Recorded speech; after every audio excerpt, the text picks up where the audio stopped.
اگر ان میں سے کسی چیز میں تبدیلی آ جاتی ہے، خاص طور پر اگر پیٹرول کی عالمی منڈی میں قیمت تبدیل ہو جاتی ہے یا ڈالر کے ریٹ میں کوئی فرق آ جاتا ہے، تو کیا تب بھی بجلی کی قیمتیں یہی رہیں گی؟ جی، ہماری بجلی کی قیمتوں کا انحصار، یہ جو ہم نے اقدامات اٹھائے ہیں یہ تو اب مستقل رہیں گے، اس کے اندر کوئی اور مزید چینجز نہیں آئیں گے انشاءاللہ. لیکن اگر فیول کے چارجز، اگر گیس، کوئلہ، تیل، اگر یہ چیزیں مہنگی ہوتی ہیں یا شرح سود زیادہ بڑھتی ہے یا آپ کی پاکستان کا روپیہ زیادہ ڈی ویلیو ہوتا ہے تو اس کا بہرحال پاور سیکٹر کی جو پیمنٹس ہوتی ہیں اس کے اوپر اثر ہوتا ہے. لیکن ہماری ایک بہتر سٹیبل اکانومی، فائنانس منسٹری کی پالیسیز اور ہماری اوورآل جو پورے پاکستان کے اندر مختلف شعبوں میں ریفارمز آ رہے ہیں، اس سے یہ چیزیں اتنی زیادہ ممکن نہیں ہیں. انشاءاللہ ہم امید رکھتے ہیں کہ یہ عمل قیمتوں کا کام ہونے کا جاری رہے گا. اور بس غیر صاحب، وزیر اعظم نے بھی اس بارے میں بات کی ہے، خاص طور پر آج کے اس اعلان کے حوالے سے. وہ معاملہ ہے سرکولر ڈیٹ کا، جس کا ایک بہت بڑا جن پیدا ہوا سول حکومتوں کے ہی دور میں پاکستان میں. کئی برس پہلے یہ سرکولر ڈیٹ ختم کر دیا گیا تھا، لیکن پھر اس حد تک بڑھ گیا کہ 2400 ارب کا سرکولر ڈیٹ ہے، اس میں 1253 ارب بینکوں سے حاصل کرنے کی اجازت ملی ہے. وزیر اعظم نے لیکن آج بڑے پر اعتماد طریقے سے کہا کہ اس کا مکمل بندوبست کر لیا گیا ہے، اگلے 5 برس میں اس کو ختم کر دیا جائے گا، پھر کوئی اور گردشی قرضہ نہیں ہوگا. کس طرح سے حکومت اس گردشی قرضے کو ختم کرے گی؟ بینکوں سے تو آدھے پیسے مل رہے ہیں، باقی پیسے کہاں سے لائے گی؟ کس طرح سے اس کو ممکن بنائے گی؟ اس کے لیے پہلے سے ہی ایک منصوبہ موجود ہے؟ جنید بھائی، جب میاں نواز شریف صاحب کی اور نون لیگ کی پہلے حکومت تھی جو 2018 میں ختم ہوئی،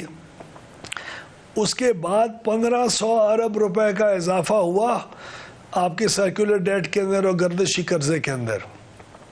الحمدللہ پی ڈی ایم کی حکومت کے دوران اور آج بھی اس حکومت کے اندر گردشی قرضے کو ہم نے اضافہ نہیں ہونے دیا.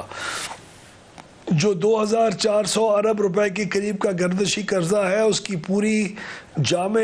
حکمت عملی طے ہو چکی ہے. ہم نے اس کے اوپر کام کر لیا ہے اور انشاءاللہ اگلے چند دنوں میں آپ کو یہ شاید خوشخبری ملے کہ ہماری بینکوں کے ساتھ جب اگریمنٹ ہو جائے گی تب ہم شرح سود کم ہونے کی وجہ سے اور بہتر فائنینشیل ریسٹرکچرنگ جو ہم اپنے پاور سیکٹر کی ڈیٹ کی کر رہے ہیں، سیکولر ڈیٹ کی، اس کے ذریعے ہمارے پاس اتنی سیونگز ہو جائیں گی جس کے ذریعے ہم لوگ انشاءاللہ نہ صرف اس کا سود صرف ادا جو ماضی میں کرتے رہ گئے ہیں تو بغیر کنزیومر کے اوپر اور صارفین کے اوپر اضافی بوجھ ڈالے، ہم اسی پیسے کو اس طرح ریسٹرکچر کیا ہے کہ اگلے 5 سے 6 سال کے اندر ہم نہ صرف سود کی پیمنٹ کریں گے بلکہ جو اصل رقم ہے 1200 کچھ ارب روپے کی، وہ بھی ہم پے آف کر کے گردشی قرضے کو زیرو کے اوپر لے آئیں گے. تو انشاءاللہ اس حکومت کی اختتام تک، 5 سال کے اختتام تک، ہم گردشی قرضے کو مکمل طور کے اوپر وائپ آؤٹ کرنے کی پوزیشن میں ہوں گے یا اس کے 1 سال بعد. اور ایسا جو ڈسکوز کا معاملہ ہے اس پر لائن آف ایکشن کیا ہے؟ وزیر اعظم نے کہا کہ ہم نے وہاں بڑے اچھے بورڈز بٹھائے ہیں، لیکن ان کے اپنے الفاظ ہیں کہ کوئی یہ کہے کہ وہاں دودھ اور شہد کی نہریں بہہ رہی ہیں تو اس سے زیادہ غلط بیانی کوئی نہیں ہوگی، تو ان کو لازمی پرائیویٹائز یا پروونشلائز کرنا پڑے گا. یہاں پی آئی اے جیسا ادارہ کوئی خریدنے کے لیے تیار نہیں ہے. حکومت کس طرح سے ان کو پرائیویٹائز کرے گی اور اس میں جو صارف ہے اس کے تحفظ کو کیسے یقینی بنایا جائے گا؟ ہماری اس وقت 3 ڈسٹریبیوشن کمپنیز کی پرائیویٹائزیشن پروسیس جنید صاحب بہت ایڈوانس سٹیج کے اوپر ہے. فائنینشیل ایڈوائزر کام کر رہا ہے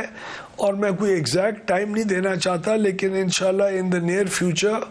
ہم اگلے فائنینشیل ایئر کے اندر یہ ہدف ہم نے اپنا رکھا ہے کہ ہم انشاءاللہ ان 3 کمپنیز کو پرائیویٹائز کر کے ہینڈ اوور کر چکے ہوں گے اور اگلی 3 کی پرائیویٹائزیشن کا بھی مارکیٹ کے اندر ایپیٹائٹ دیکھنے کے ساتھ ساتھ ہم لوگ ان کی بھی پرائیویٹائزیشن کے عمل کو فل سکیل کے اوپر آن کر چکے ہوں گے. میں اس کے علاوہ جو ڈسٹریبیوشن کمپنیز کے بورڈز ہیں وہ پرائم منسٹر صاحب کی مہربانی، ہم نے بغیر کسی سفارش کے ٹوٹل پروفیشنلی وہ بورڈز رکھے ہیں اور پچھلے تقریباً 8 مہینے میں جو ان کی ابھی تک مدت گزری ہے ان نئے بورڈز کی، اس کے اندر تقریباً جو ہمارے اندازہ تھا ایک خاص نقصان کرنے کا، اس سے ہم ابھی تک 145 ارب روپے بہتر کارکردگی کر چکے ہیں، جو آپ کو جون تک اس کا ٹوٹل حجم بھی بتائیں گے۔ ابھی تک پچھلے 8 مہینے میں جو نقصان ہم نے کرنے تھے روایتی طور کے اوپر، جو ہم نے بجٹ کیے ہوئے تھے، اس سے ہم آج 145 ارب روپے بہتر ہیں۔ یعنی ان ڈسٹریبیوشن کمپنیز میں، حالانکہ سندھ کی 2 کمپنیز کے ہم بورڈز نہیں تبدیل کر سکے، وہاں کے نقصانات بڑے ہیں، اس کے باوجود جو نیٹ رزلٹ ہے باقی کمپنیز نے اتنا اچھا پرفارم کیا ہے